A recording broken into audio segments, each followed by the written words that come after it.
नमस्कार, बहुत स्वागत है आप सबका। मैं हूं पुनीत पाठक और आप देख रहे हैं छत्तीसगढ़ की बात। कोरोना की दूसरी लहर के प्रकोप के बीच देश के प्रधानमंत्री नरेंद्र मोदी ने शुक्रवार को कोरोना से सर्वाधिक प्रभावित 10 राज्यों के मुख्यमंत्रियों के साथ मौजूदा स्थिति की समीक्षा की।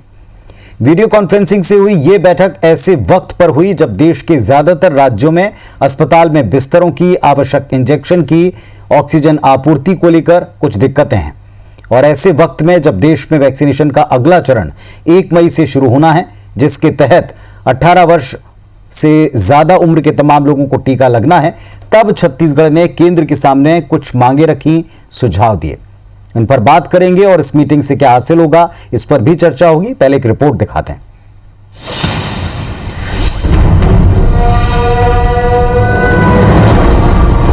देश में दिनों दिन घातक होते कोरोना वायरस की स्थिति पर प्रधानमंत्री मोदी ने उन 10 राज्यों के मुख्यमंत्रियों के साथ बैठक की जिन राज्यों में महामारी से सबसे खराब हालात हैं। बैठक में महाराष्ट्र, छत्तीसगढ़, उत्तर प्रदेश, मध्य प्रदेश, दिल्ली, राजस्थान, गुजरात, कर्नाटक, तमिलनाडु और केरल के मुख्यमंत्री शामिल हुए। वीडियो कॉन्फ्रेंसिंग के जरिए हुई इस बैठक में प्रधानमंत्री ने कहा कि अस्पताल की सुरक्षा को नजरअंदाज नहीं किया जाना चाहिए। ऑक्सीजन टैंकर्स की आवाजाही के लिए रेलवे और एयरफोर्स को तैनात किया गया है। उन्होंने राज्यों से सख्ती का आग्रह करते हुए कहा कि आवश्यक दवाओं की ब्लैक मार्केटिंग को लेकर कड़ाई की जाए। इधर सीरम इंस्टीट्यूट की तरफ से केंद्र, राज्यों और निजी अस्पतालों के लिए वैक्सीन की अलग अलग कीमत जारी करने के बाद से इस पर बहस और विवाद की स्थिति है। आज प्रधानमंत्री के साथ मीटिंग के दौरान भी छत्तीसगढ़ के मुख्यमंत्री भूपेश बघेल ने एक बार फिर ये मांग दोहराई कि केंद्र और राज्यों को समान दर पर वैक्सीन उपलब्ध कराई जाए। साथ ही मुख्यमंत्री भूपेश ने प्रधानमंत्री मोदी को जानकारी दी कि छत्तीसगढ़ में ऑक्सीजन उत्पादन के लिए 8 नई औद्योगिक इकाइयों को लाइसेंस जारी हुआ है। प्रदेश में कुल 29 यूनिट्स हैं जो मेडिकल ऑक्सीजन का उत्पादन कर रही हैं। राज्य की जरूरत की आपूर्ति के साथ साथ दूसरे राज्यों को ऑक्सीजन दी जा रही है। इसके अलावा प्रदेश के मुखिया ने उद्योगों को ऑक्सीजन आपूर्ति जारी रखने की भी बात कही ताकि जीवन बचाने के साथ साथ आजीविका भी सुचारू रूप से चलती रहे। वहीं बीजेपी ने मुख्यमंत्री के सुझाव का समर्थन तो किया, लेकिन साथ ही कांग्रेस पर राजनीति करने का आरोप भी लगाया। बीजेपी सांसद सुनील सोनी ने कहा कि सीएम एक तरफ श्रेय लेने की होड़ में दिखते हैं तो दूसरी तरफ केंद्र की मदद के भरोसे रहकर उन्हीं पर आरोप लगाते हैं। तो हमारे यहाँ भी जो जीवन रक्षक दवाइयाँ हैं, चाहे रेमडेसिविर हो चाहे और दूसरे जीवन रक्षक दवाइयाँ हैं, वो भी हमारे यहाँ पहुँचना चाहिए समय पे, और जितनी मात्रा में हमको आवश्यकता है उसके उतनी मात्रा में हमको मिलनी चाहिए। तीसरी बात यह है कि उसी प्रकार से जो वैक्सीन है वो भी सभी राज्यों में जिस हिसाब से उसके प्रोग्राम है उसके हिसाब से उसको पहुंचना चाहिए। तो तीनों चीज की व्यवस्था सुव्यवस्थित हो, ये बात हमने कही।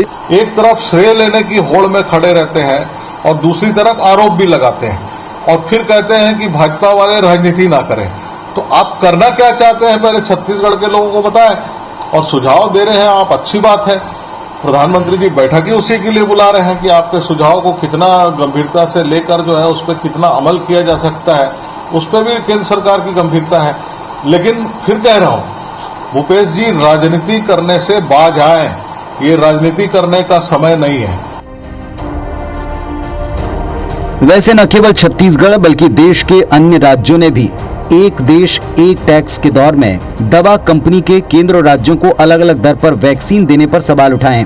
जरूरत है साथ मिलकर काम करने की, लेकिन कई व्यवहारिक मुद्दों और मांगों को लेकर केंद्र से आमने सामने जैसे हालात बनते रहे हैं। इन सब से इतर प्रदेशवासियों को अब भी इंतजार है राहत का, जरूरी संसाधनों का, इंजेक्शन का और पर्याप्त मात्रा में वैक्सीन का। Bureau report, IBC 24। तो अब की बार की जो आपदा है वो दरअसल वैश्विक है और इसका संकट पूरे राष्ट्र पर है, और राष्ट्र के जिन 10 राज्यों में इसका ज्यादा प्रकोप है या इस वक्त जो ज्यादा परेशानियों से जूझ रहे हैं उनको लेकर के एक समीक्षा की गई और इसमें छत्तीसगढ़ भी शामिल है। छत्तीसगढ़ ने प्रमुख तौर पर 3 बातें कही हैं। पहला, इंजेक्शन को लेकर जो उनकी मांग है कि इसकी आपूर्ति का एक पूरा चार्ट दिया जाए, राज्य को कीमत एक हो केंद्र और राज्य के लिए, और तीसरा जो उद्योग है उसको भी आपूर्ति जारी रखी जाए ऑक्सीजन की, वरना आने वाले समय में आजीविका का संकट गहराएगा। राज्यों पर वित्तीय बोझ का भी ध्यान रखना चाहिए, केंद्र को जाहिर तौर पर इसमें मदद देनी चाहिए। इस पर जो राजनीति है, राजनीतिक बयान है, इस पर भी चर्चा कर लेंगे। हमारे साथ में दोनों पक्षों से दो बहुत समर्थ नेता जुड़ रहे हैं। अरुण साव जी हैं, भारतीय जनता पार्टी के जिम्मेदार जनप्रतिनिधि, सांसद महोदय, नमस्कार, स्वागत है आपका। और मोहन मरकाम जी हैं, पीसीसी चीफ हैं छत्तीसगढ़ में, उनको भी हम अपने साथ में जोड़कर उनसे भी चर्चा की शुरुआत करेंगे। लेकिन इस वक्त अरुण साव जी जुड़े हैं हमारे साथ में, उनसे चर्चा शुरू करते हैं। अरुण जी, प्रधानमंत्री ने कोरोना काल में लगातार मुख्यमंत्रियों के साथ मीटिंग की, समीक्षा की, केंद्र और राज्य में तालमेल बैठाने को लेकर ये बहुत ज़रूरी था। लेकिन हर बार मीटिंग में जब राज्य कोई मांग करता है तो भारतीय जनता पार्टी या प्रतिनिधि कहते हैं कि इसमें एक पॉलिटिक्स हो रही। क्या भारतीय जनता पार्टी या एक प्रतिनिधि होने के नाते जो एक मांग है कि केंद्र राज्य को एक दर पर इंजेक्शन मिले, इसमें कुछ त्रुटि या राजनीति नजर आती है? वास्तव में पुनीत जी, जब पिछले वर्ष कोरोना की शुरुआत हुई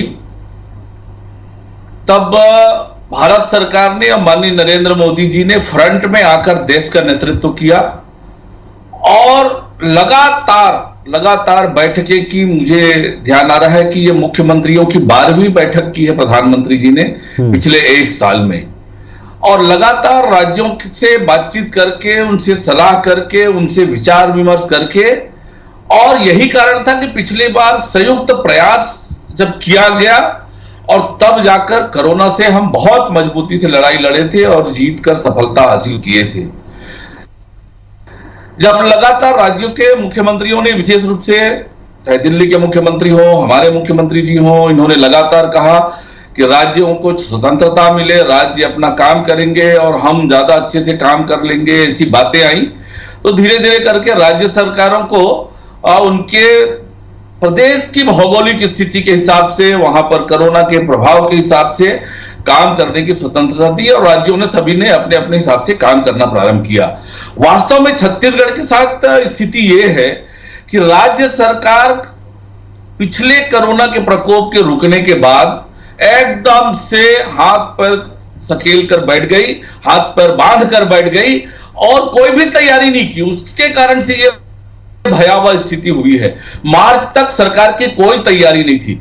सारे विशेषज्ञों ने और भारत सरकार के स्वास्थ्य मंत्रालय ने लगातार पत्र लिखा है इस विषय में कि आप अधोसंरचना की तैयारी रखें, अधोसंरचना बढ़ाएं।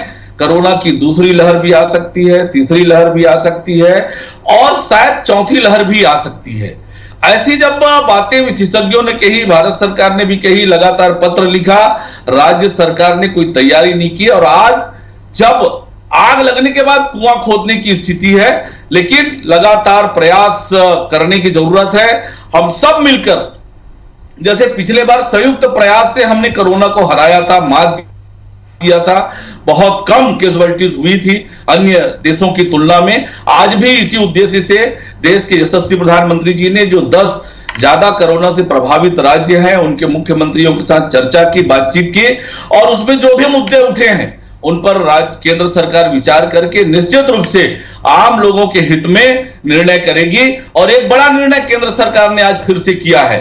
पिछले कोरोना काल में देश के 80 करोड़ लोगों को और छत्तीसगढ़ के 1,96,00,000 लोगों को 8 महीने का राशन दिया था भारत सरकार ने, 8 महीने का पिछली बार। और इस बार भी छत्तीसगढ़ के उन 1,96,00,000 लोगों को 2 महीने का राशन देने का निर्णय केंद्र सरकार ने किया है। मैं इसके लिए देश के यशस्वी प्रधानमंत्री माननीय मोदी जी को बधाई दूंगा, उनका आभार व्यक्त करूंगा। दो बातें हैं यहाँ पर समय में। अरुण साहब जी, दो बातें, चूंकि हमारे पास टाइम लिमिटेड होता है इसलिए पॉइंट टू पॉइंट बात करते हैं। दो बातें हैं। पहली बात तो ये कि जो एक मूल प्रश्न था, राज्य की जो प्रमुख मांग थी कि एक दाम होना चाहिए, क्या ये न्यायोचित नहीं है? नंबर दूसरी बात ये, एक पूरा सवाल सुन लीजिएगा। जब कभी भी यहाँ राज्य सरकार कुछ करती है तो यहाँ भारतीय जनता पार्टी के नेता कहते हैं कि साहब ये दायित्व है आपका, चुना है आपको, काम है आपका। लेकिन अगर वही मदद केंद्र से आती है तो उस पर धन्यवाद ज्ञापित करने की बात की जाती है, उस पर ऐसा लगता है कि जैसे ये अपने जेब से किए जा रहे काम हो। वो भी सरकार देश के लोगों ने चुनी है, उनका भी दायित्व उतना ही बनता है प्रदेश के प्रति भी। यहाँ आप लोगों की सांसदों की संख्या भी बताती है कि लोगों ने आपको भी चुना है। चलिए उस पॉलिटिक्स पर नहीं जाते हैं। जो आरोप आप लगा रहे हैं कि देर से चेते देर से जागे, इस आरोप से कोई अछूता नहीं है। मध्य प्रदेश हो, बाकी बीजेपी शासित राज्य हो, केंद्र की सरकार हो, उस पर भी चुनाव पॉलिटिक्स में बिजी रहने के आरोप लगे हैं, बजाय इस पर ध्यान देने के मार्च के महीनों में वो ताकीद वहां पर भी अनदेखी की गई। पुनीत जी, छत्तीसगढ़ में तो कोई चुनाव नहीं था, छत्तीसगढ़ में कोई ऐसी परिस्थिति नहीं थी कि यहां पर तैयारियां ना की जा सके, और अन्य राज्यों से तुलना, अन्य राज्यों की जनसंख्या और वहां की भौगोलिक स्थिति पर भी विचार करें। छत्तीसगढ़ की जो भौगोलिक राजनीतिक स्थिति है, छत्तीसगढ़ में जो प्रशासनिक ढांचा है वो बहुत मजबूत ढांचा है, और एक छोटा राज्य है। छोटा राज्य होने के कारण जो आज भयावह स्थिति है, मध्य प्रदेश में छत्तीसगढ़ से कम संक्रमित पाए जा रहे हैं प्रतिदिन, तो ऐसी तुलना नहीं कर सकते आप। नहीं, इस तुलना की बात नहीं, मैंने कहा कि आरोप से कोई बचा नहीं है, तुलनात्मक बात नहीं अरुण साहब जी, इस आरोप से कोई बचा नहीं है। इसमें जिन 10 राज्यों की आप बात करें, इसमें बीजेपी शासित राज्य भी है, मैं उन पर जाऊंगा भी नहीं, छत्तीसगढ़ की बात है, छत्तीसगढ़ पर ही रहूंगा। उनसे मैं इनकार नहीं कर रहा हूं, लेकिन क्या राज्य की मांग आपको न्यायोचित नहीं लगती? हमारे साथ मोहन मरकाम जी भी जोड़ गए हैं, बीसीसी चीफ, उनके पास में भी एक वर्जन ले लूं, फिर आता हूं आपके पास। मोहन जी, जो आज मीटिंग हुई प्रधानमंत्री के साथ में, जो राज्य की प्रमुख मांग थी इंजेक्शन की कीमत को लेकर, वैक्सीन की कीमत को लेकर, इस पर बीजेपी कहती है कि मदद भी आप केंद्र से मांगते हैं और आरोप भी उन्हीं पर लगाते हैं, दोहरी पॉलिटिक्स करते हैं। पुनीत जी, केंद्र की भारतीय जनता पार्टी की, मोदी जी की सरकार की करनी और कथनी में अंतर है। केंद्र की सरकार कहती है एक देश एक टैक्स की बात होती है, मगर वैक्सीन का जो है अलग अलग रेट क्यों है? मैं पूछना चाहता हूं भारतीय जनता पार्टी के माननीय सांसद जी को, कोविशील्ड केंद्र सरकार को 150 रुपए में मिलता है, वहीं राज्यों को 400 रुपए में दिया जा रहा है।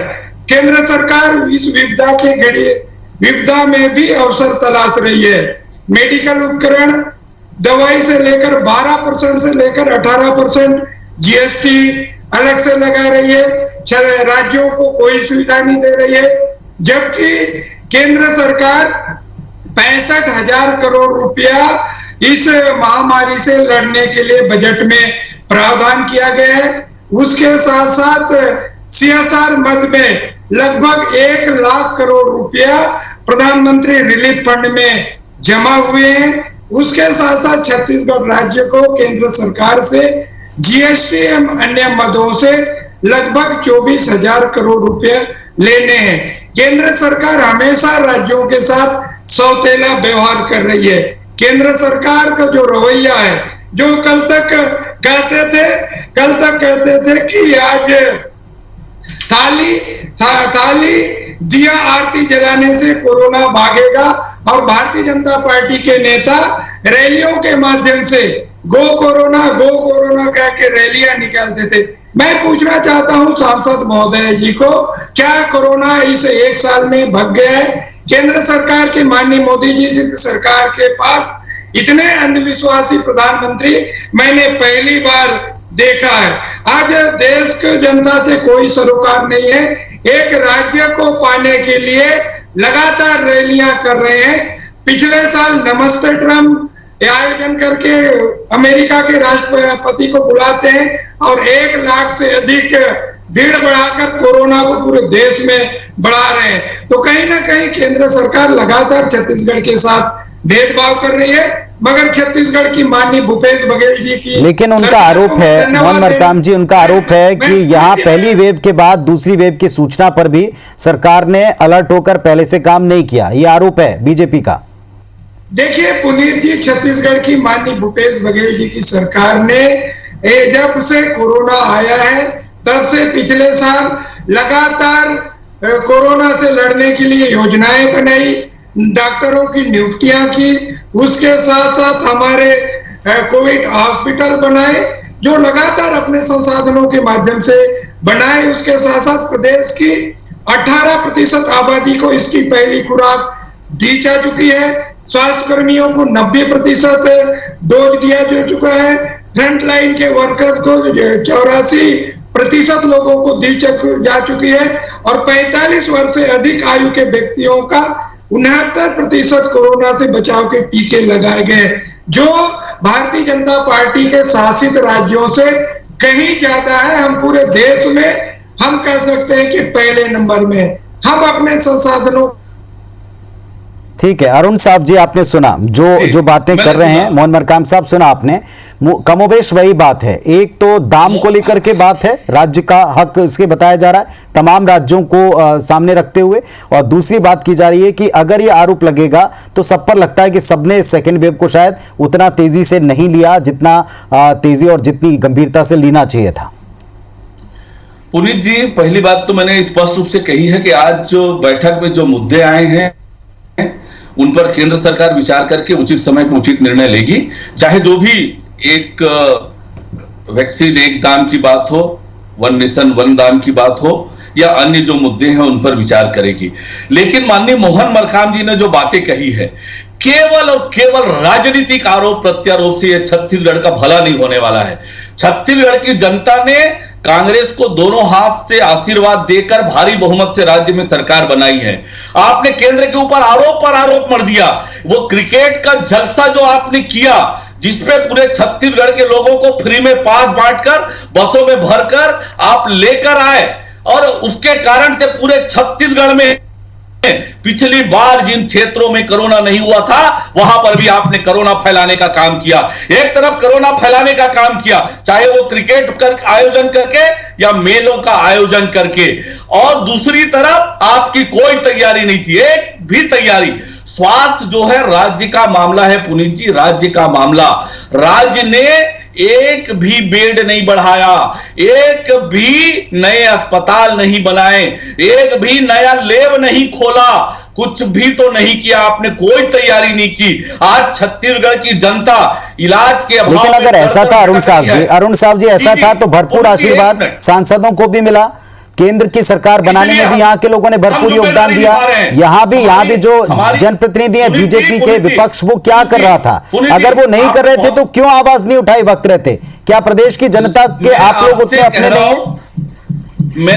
मैं आपसे बता रहा हूं, मेरे लोकसभा क्षेत्र में 3 जिले आते हैं। मैंने अपने सांसद निधि से 36 लाख रुपए की राशि दी और लगातार प्रयास कर रहा हूं। हमारे जो भारत सरकार के संस्थान हैं, चाहे वो ACCL हो, NTPC हो, रेलवे हो, सबके सब इस आपदा के समय में सरकार की मदद कर रहे हैं। हम कोई राजनीति नहीं कर रहे हैं, ठीक, हमने अपने से आगे बढ़कर किया है। चलिए एक छोटा सा ब्रेक लेता हूं। अरुण साहब जी, जो बातें आपने की हैं, मोहन मरकाम जी उसका उत्तर देना चाह रहे हैं। मरकाम जी, एक बार यह आरोप लगता है कि प्रदेश में जो कोरोना फैला उसमें क्रिकेट आयोजन का बड़ा योगदान था। कई बार डिबेट कर चुके, दोनों पक्षों को सुन चुके, उधर बंगाल चुनाव का हवाला या बाकी के आयोजनों का, कुंभ का हवाला दिया जाता, इधर जो है बात आ जाती घूम फिरकर क्रिकेट के ऊपर।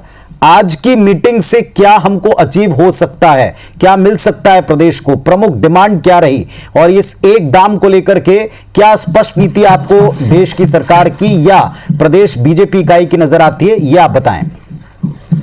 देखिए पुनीत जी, छत्तीसगढ़ की माननीय भूपेश बघेल जी की सरकार, भूपेश है तो भरोसा है। माननीय भूपेश बघेल साहब ने घोषणा की है कि जो 18 साल से 45 साल के बीच के छत्तीसगढ़ के हमारे साथियों को, नागरिकों को फ्री में हम टीका लगाएंगे। मगर केंद्र सरकार का जो रवैया है, केंद्र सरकार को 150 रुपया में वही टीका मिलता है, छत्तीसगढ़ को वही टीका 400 रुपया में मिलेगा।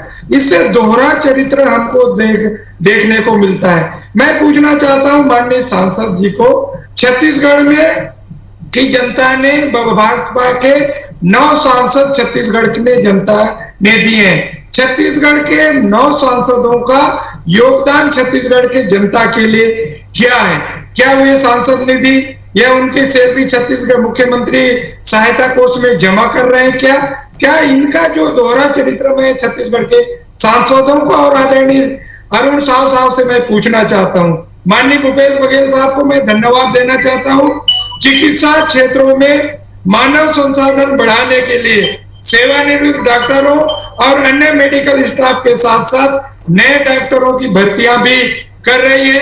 हर ब्लॉक मुख्यालय में कोविड, अस्थायी कोविड जी, मैं आपकी बात का उत्तर लेता हूं, वक्त थोड़ा सीमित है। अरुण साहब उत्तर देना चाहेंगे बीजेपी सांसदों या प्रतिनिधियों के ऊपर बार ये प्रश्न उठाए? मोदी सरकार ने 2020-21 में 9,294 मेट्रिक टन ऑक्सीजन को बेची।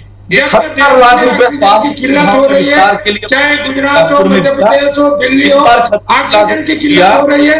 पीएम केयर फंड से भी मेरे 3 जिलों में पैसा आया। और मैं आपसे कहना चाहता हूँ पिछले साल छत्तीसगढ़ में यदि कोई 1,96,00,000 छत्तीसगढ़ की जनता को 8 महीने का राशन दिया उद्योगों से भी सरकार जनता के लिए 18 उपलब्ध कराया जा रहा है। 78 इसका लाख मतलब बहनों के खाते में जो छत्तीसगढ़ की जनता के लिए लगातार का काम किया। भूपेश बघेल की सरकार 11 लाख लोगों को छत्तीसगढ़ की सिलेंडर का पैसा देने का काम किया। तो वो और कहीं न कहीं भूपेश बघेल जी की सरकार, चाहे वो दिव्यांग हो, विधवा हो और बाकी लोगों को पेंशन देने का काम किया तो मोदी जी की सरकार ने किया। गांव में लोगों को रोजगार के लिए मनरेगा से हजारों करोड़ रुपए देने का काम किया तो वो मोदी जी के सरकार ने किया। मैं पूछना चाहता हूं प्रदेश की कांग्रेस सरकार से, किस व्यक्ति को 1 दाना अनाज दिया, किस व्यक्ति को 1 रुपए दिया, 1 रुपए का मदद दिया? कुछ नहीं दिया राज्य सरकार ने। सब कुछ किया तो केंद्र सरकार ने किया। जी मोहन मरकाम साहब, सरकार केवल प्रत्यारोप और आंकड़े हैं केंद्र सरकार के दिए। पूरे देश में मनरेगा में रोजगार देने वाला छत्तीसगढ़ पहला राज्य है। 74% और लगा रही है जनता वाला राज्य है छत्तीसगढ़ राज्य है। लगातार छत्तीसगढ़ राज्य पूरे देश में।